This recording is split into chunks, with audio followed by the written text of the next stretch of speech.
បាទសួស្តីបងប្អូនទាំងអស់គ្នាដែលចូលចិត្តក្នុងការចិញ្ចឹមមាន់ទានៅផ្ទះ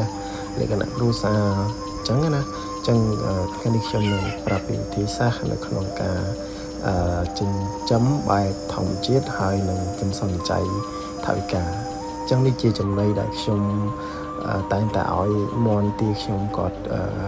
ស៊ីជាប្រចាំណាអញ្ចឹងខ្ញុំមានដូចជាដើមចេកដែល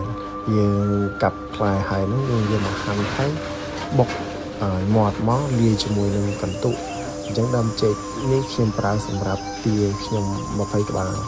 ទេអញ្ចឹងវាទូទៅទេអញ្ចឹងយើងមានដូចជាបាយដែលយើងសល់ពីសំណល់នៅក្នុងផ្ទះបាយយើងហ្នឹងលាយជាមួយគ្នាទៅបូកជាមួយនឹងកន្ទុករបស់យើងណាអញ្ចឹងចាំបាច់ចូលគ្នាលាយឲ្យមាត់ចូលគ្នាទៅគឺជាការស្រេចហើយជាងខ្ញុំអត់មានដាក់ចំណីអីបន្ថែមទៀតទេគឺយើងឲ្យវាហូបឲ្យវាតែប៉ុណ្្នឹងគឺគ្រប់គ្រាន់ហើយនេះគឺជាទស្សនវិជ្ជាខ្ញុំឲ្យចំណី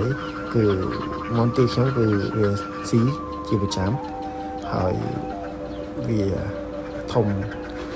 ស្អាតដែរគឺបងប្អូនអាចមើលបានហើយដល់ដែរយើងអាសាដូរទឹកណាទឹកគឺដូរជាប្រចាំទៅមួយថ្ងៃយើងដូរ2ដងព្រឹកល្ងាចទៅនៅពេលដែលយើងឲ្យចំណីវាពីព្រោះយើងចាំជាមួយទាគឺទាវាអាសាលេងទឹកណាអញ្ចឹងយើងអាសាដូរវាដើម្បីឲ្យសុខភាពមាន់ទារបស់យើងក៏កាន់តែស្អាតដែរណាហើយកាន់តែល្អកាន់តែស្អាតកាន់តែមានសុខភាពល្អផងដែរបាទមានតែប៉ុណ្្នឹងឯងបងប្អូនចឹងតែបងប្អូននឹងយកវិធីសាស្ត្រនេះក្នុងការអនុវត្តដើម្បីចំណេញនៅថវិកាយើងដែរយើងចិញ្ចឹមបែបលក្ខណៈគ្រួសារយើងមិនចាំបាច់ប្រើចំណីច្រើនឲ្យវាស៊ីជាប្រចាំទេយើងប្រើជារបស់របរដែលនៅជុំវិញផ្ទះរបស់យើងបានបាទមានតែប៉ុណ្្នឹងអរគុណ